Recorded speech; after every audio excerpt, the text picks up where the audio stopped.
please subscribe and don't forget to press the bell icon to get notified whenever we upload a new video. Young Turks in Tokyo.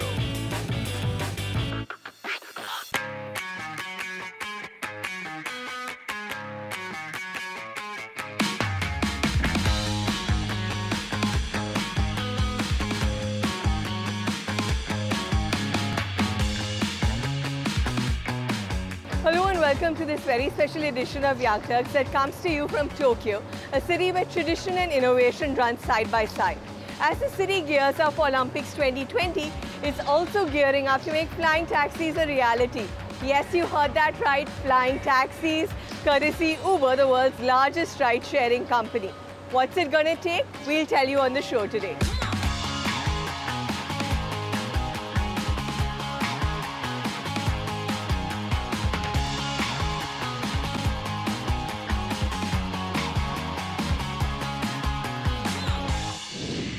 Now, you'd be surprised to know that Uber actually doesn't have a thriving ride-sharing business here in Japan, and that's because traditional peer-to-peer ride-sharing is outlawed here due to safety considerations.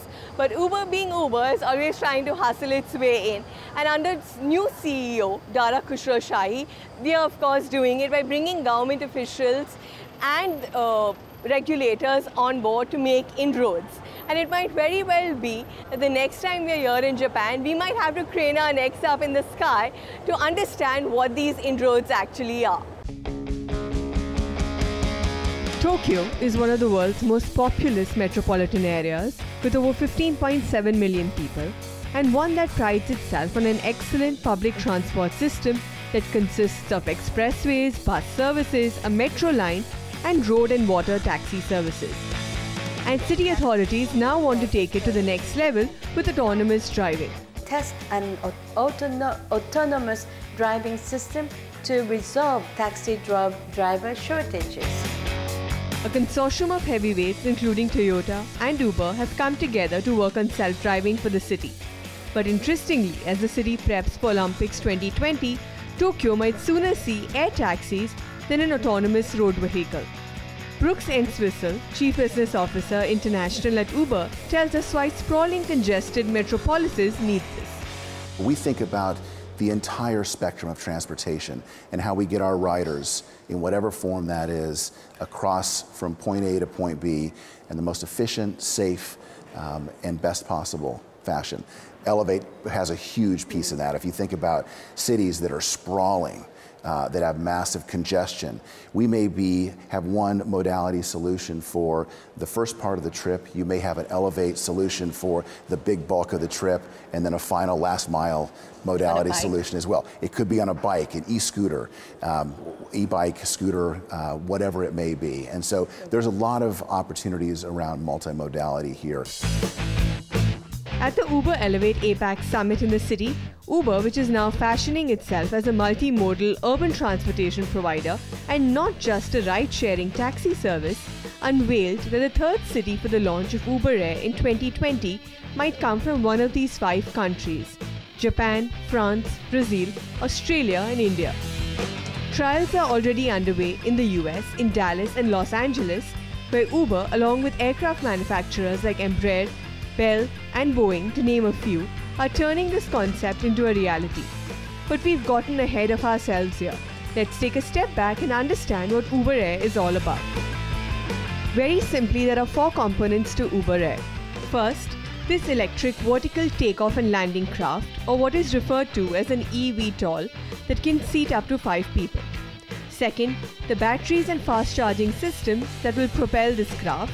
And third, the skyport infrastructure in the city from where the eVTOL air taxi can land, supercharge and take off.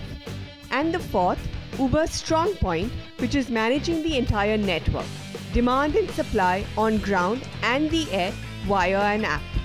So now that we've established the basics, let's hear from the all-star team that's building out this ecosystem for Uber and understand what it's going to take for Uber Air to take off. Nikhil Goel grew up in Rocket City, Huntsville, Alabama, and his first job was with NASA's Marshall Space Flight Center, and he hasn't looked back since. Responsible for co-authoring the Uber Elevate white paper in 2016, Nikhil today heads up the aviation product. And here's Nikhil's 101 on Uber Air. Yeah, so Uber Air uses an entirely new kind of vehicle. It's called an eVTOL, all-electric vertical takeoff and landing air taxi. So an eVTOL is very different from a helicopter because helicopters are very noisy, they're often unsafe, they're inefficient, and most importantly, they're very expensive. The eVTOL was pioneered by a gentleman named Mark Moore. He's now our director of aircraft engineering. He spent 32 years at NASA pioneering a technology called distributed electric propulsion. Basically, DEP is far quieter than a helicopter. It's also far more efficient. And so with both of those savings, it allows us to not only operate in the cities which we want to operate, but also do so very, very affordably. And so Uber Air is a product that will take hundreds and ultimately thousands of these vehicles, use Uber's pooling technology to bring multiple riders into a vehicle, and then operate them across a network of nodes strategically located in the city. And so you can imagine opening up the Uber app, you'll see Uber X, you'll see Uber Pool, and you'll see a new option, Uber Air, and it will be a multimodal trip, meaning a self-driving car may pick you up from your house, take you to the nearest skyport, from which you'll fly to your destination skyport. And Elevate's literally taken wings under the leadership of Eric Ellison, who joined Uber earlier this year after spending 8 years at Z Aero, a startup that's developing a self-piloted air taxi. What excited Eric about Uber's approach is the focus on creating an ecosystem for mass transit using air taxis that fly 1,000 to 2,000 feet above the ground. Why has it taken us this long to start actually focusing and looking at commercializing technology like this? Yeah. Well, the technology wasn't available 10 years ago, honestly. It's way better. The batteries are better, electric motors are better.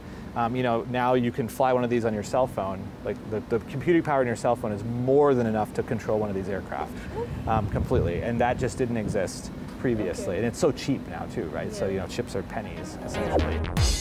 While aircraft manufacturers like Embraer, Bell, Boeing are experimenting with designs and will eventually manufacture the eVTOLs, an in-house engineering team headed by Mark Moore, a NASA veteran of 32 years, has been tasked with providing conceptual models for the eVTOL. So this particular concept, we are demonstrating two kind of key things. One is simplicity, because we have a separate, this is called the thrust system, so we have a separate lifting propellers and thrust propellers. This particular concept uses this idea that we call co-rotating propellers. So these are independent, and so the computer control actually holds them at an angle relative to each other. And so you get positive interactions between the two blades that makes them more efficient. And then you can also close it, and then this pops down. This model doesn't do it, but this would sink back down into here. And so this is a way to have lower drag, so you can fly faster with less energy. Fly faster with less energy. Just to give you a sense of what this means, one could cover the 18 kilometers between Mumbai Airport and Churchgate in 10 minutes with no stops, at a cruising speed of 250 kilometers per hour. And while the eVTOL can do a trip of 95 kilometers on a single charge, the challenge is the large quantum of energy that's required for vertical takeoff. And that's where former Tesla hand Selina Miklochak comes in. As the Director of Engineering for Energy Systems to power the eVTOL, Selina has got her work cut out. eVTOL aircraft, these vertical takeoff and landing aircraft, are really different from ground-based vehicles because they require so much power to lift off and then also to land safely, right? Usually with a regular car, you have some acceleration to get up to speed, but it's pretty modest in the scheme of things. For these eVTOL, we have to design our battery packs for that heavy power. That also means that you're going to use a lot of energy to get the aircraft up into the air. Really, we would have to design huge battery packs if we didn't plan on charging them at every stop. If you want to have a lot of hops and move a lot of people, you basically have to charge every time, and you have to take advantage of every 5 minutes that you stop to partially charge the battery pack. It also means that you just don't land these things everywhere. It means you land them at skyports where you have charging infrastructure. You don't land them in your people's backyards. You don't land them on the street or at a restaurant. You land at a skyport. But what's the energy source for the skyport that's smack in the middle of a city? for electrification, we do have to create electric power sources. That's going to be a combination of the generating stations, the grid that delivers that, possibly stationary battery packs to store energy for big bursts of charging needs. And you could see that early on in an Elevate program, what you might have is you might have a grid that's not ready to charge an aircraft very quickly, so you might supplement it with a stationary storage battery. You know, everyone's vision would be to have solar panels and everything else. You know, you need a lot of solar panels to charge an aircraft, and in a city center, you don't necessarily get them there. But, you know, this is one of the things that we're working with utilities and also with real estate partners, sometimes to identify within cities where we could put charging stations based on the strength of the grid within the city, and also what the opportunities are for power generation within the city. And that brings us to the skyports themselves. While existing tops of skyscrapers and helipads may be reconfigured to serve as nodes for the eVTOLs to take off and land, what the full-scale vision is to create a bespoke architecture using existing spaces within the cities to allow for thousands of flights to land and take off in a given day. We caught up with the head of design, John Badalamenti, to understand how existing spaces can be utilized without disruption, like this structure which is built atop a highway grid right in the middle of a city. What you're seeing is the overhead view of the approach coming in and landing on the skyport infrastructure that's built on top of a highway system. So having access to those pickup and drop-off areas is very important, is that you come in and land, and then within 5 minutes, you're taking off again. So as soon as the wheels hit the tarmac, the 5-minute counter starts. You start charging immediately, and while that's happening, we're able to unload, deplane the passengers, board new passengers. One of the other designs that John and his team are considering is a bespoke skyport like this one, which has multiple parking and charging modules all stacked up. A single module in this skyport that's the size of half a football field could facilitate up to 180 landings and takeoffs per hour, accommodating up to 2,000 passengers at peak time. The building also has capabilities to generate its own power using wind turbines and solar panels. Uber sees all of these parts of the Uber Air jigsaw, the eVTOL, the battery packs, and the skyports coming together by 2020 for the launch of its pilot services in Dallas, LA, and that third international city, which might very well be Delhi or Mumbai. And this brings us to the biggest part of the puzzle. How will this work for the consumers, and what will it cost? Based on our analysis right now, helicopters, there's some variability, but say something like $10 per mile, I believe, in terms of the cost. We think we can come in kind of roughly half to 2/3 of that initially with our deployment, and similar to what an Uber Black would cost in the US right now on a per mile basis. Okay. One of our strengths is data as well. So, you know, we generate large amounts of data, we understand how these different costs scale, and so we're able to kind of build an economic model that actually works for the deployment of our network. And so we anticipate working with partners, both on the vehicle side, but also on the infrastructure side, to kind of partner together in kind of economically rational arrangements that are advantageous to everyone. Welcome back to this special edition of Young Turks that comes to you from Tokyo, where Uber is holding its Elevate Apac Summit. Now, Elevate is Uber's program to make air taxis formally launch in 2020 and then make them commercially viable in 2023. Sounds like a pipe dream? Well, not. It's going to actually be a reality, most possibly in Tokyo or perhaps even in India. But what is it going to take operationally for Uber as a business to make this happen? We're going to find out with Barney Harford, Uber CEO.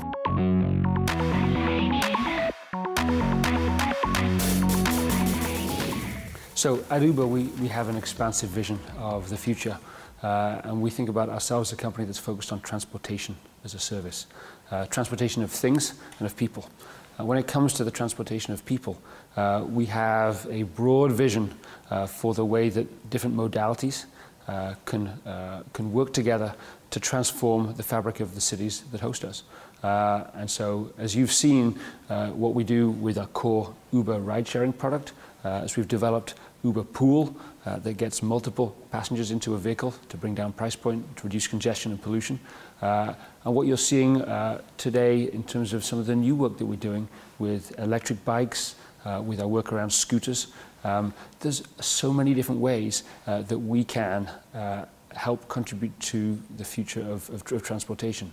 I was in India recently, very excited to be developing partnerships with metro and transit authorities to create effective first mile and last mile solutions that incorporate with transit.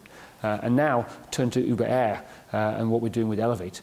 This is, you know, when we close our eyes, when we dream about the future, flying taxis and the ability to take advantage of that third dimension, I think has a real attractive opportunity to allow cities to free themselves from the congestion, free themselves from pollution, and create mechanisms for citizens to travel around short, medium, large distances in much shorter times than they currently experience through ground transportation. All right. So now we know that, you know, Uber Elevate, you're looking to launch in Dallas and LA for sure, and you're on the lookout for a third city that might come from any of these 5 countries, correct? India, Australia, France, Brazil, or Japan, where we are today.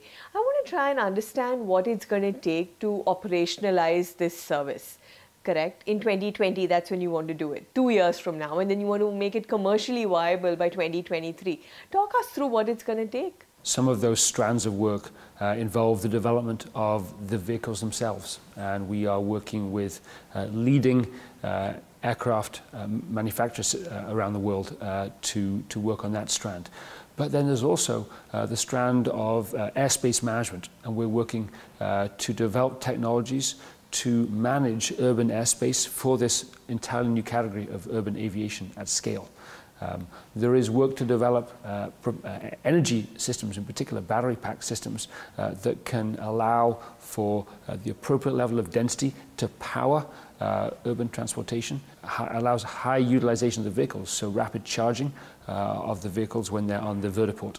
And then, of course, there's the requirement to build orchestration of these various different services and integration with an existing ground transport network to facilitate first mile and last mile connectivity. Fundamentally, what we're doing with Uber Elevate is creating an ecosystem. This is something we've done effectively at Uber, building a two-sided rideshare marketplace. It's something we've done very effectively with Uber Eats, building a three-sided marketplace. And I'm incredibly excited by the opportunity ahead of us for us to create this ecosystem around Uber Elevate. All right. So would it be fair to say, Barney, in that sense, that what Uber is looking to do is actually build out the ecosystem using your core technology and software prowess in terms of bringing supply and demand together, and you're leaving the heavy lifting as far as technology and hardware is concerned to third-party players that you're looking to onboard into this ecosystem? So our new CEO, Dara Khosrowshahi, likes to say that cars out of Uber like books out of Amazon. It's what got us started, but the vision that we have for the future is so much more expansive.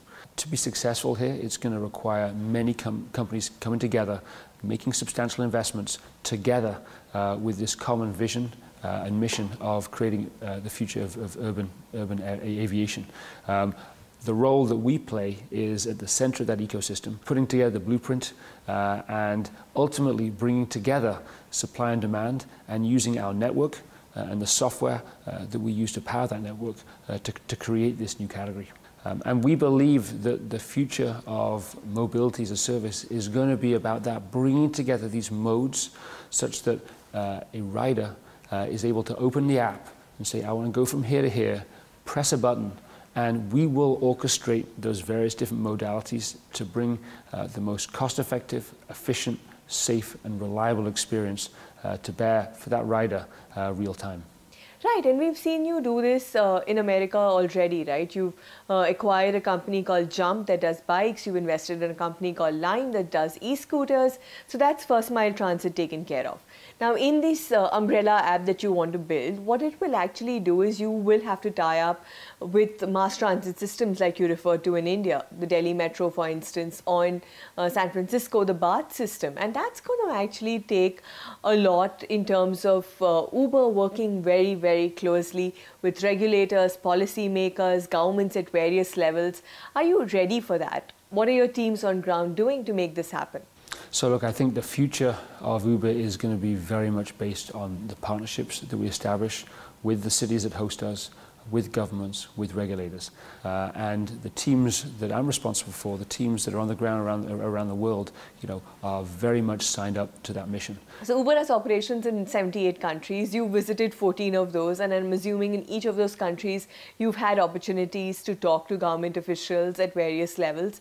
Tell us about what those conversations are looking like. How comfortable governments actually to bring in third-party players, private companies for that, into building a sort of ecosystem like that in their cities. What are those conversations like? So I think the role that we believe we can play is to help to work with existing transportation options, so we can offer highly complementary services, and that we can provide ways to knit these together to create really easy to use solutions for riders. And I think that the conversations that I've had with regulators, with cities, with governments have suggested a real openness to that.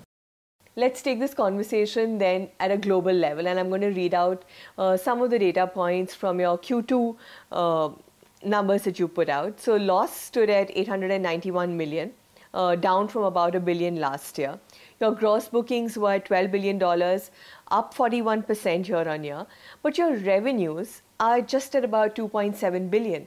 So I'm just trying to grapple with these numbers here. So 10 billion odd numbers is what it takes to run Uber operations? As we think about the financial performance of the company, I'm very proud of the fact that across the rides and the eats business, we are contribution positive, and we have been for several quarters now. So as a company, we're making some significant investments in core technology, in what we're doing with Uber Elevate, what we're doing with our autonomous driving technology development. But our core rides and eats business around the world is contribution positive, and it's achieving that level of contribution positiveness while at the same time growing substantially. We believe that across the portfolio of markets, we have an attractive mix of markets that are generating profits and markets where we're choosing to make investments to drive long-term growth in the platform. Let's take this conversation then at a global level, and I'm going to read out some of the data points from your Q2 numbers that you put out. So loss stood at 891 million, down from about $1 billion last year. Your gross bookings were $12 billion, up 41% year on year, but your revenues are just at about 2.7 billion. So I'm just trying to grapple with these numbers here. So 10 billion odd numbers is what it takes to run Uber operations? As we think about the financial performance of the company, I'm very proud of the fact that across the rides and the eats business, we are contribution positive, and we have been for several quarters now. So as a company, we're making some significant investments in core technology, in what we're doing with Uber Elevate, what we're doing with our autonomous driving technology development. But our core rides and eats business around the world is contribution positive, and it's achieving that level of contribution positiveness while at the same time growing substantially. We believe that across the portfolio of markets, we have an attractive mix of markets that are generating profits and markets where we're choosing to make investments to drive long-term growth in the platform. With that, it's a wrap on this special edition of Young Turks. Tell us what you thought of the program. You can write to us at youngturks@nw18.com. You can also ping us on Facebook and Twitter. Till next time, maybe Baljit and I will be saying sayonara from Tokyo in an air taxi. Keep watching Young Turks for more specials like this.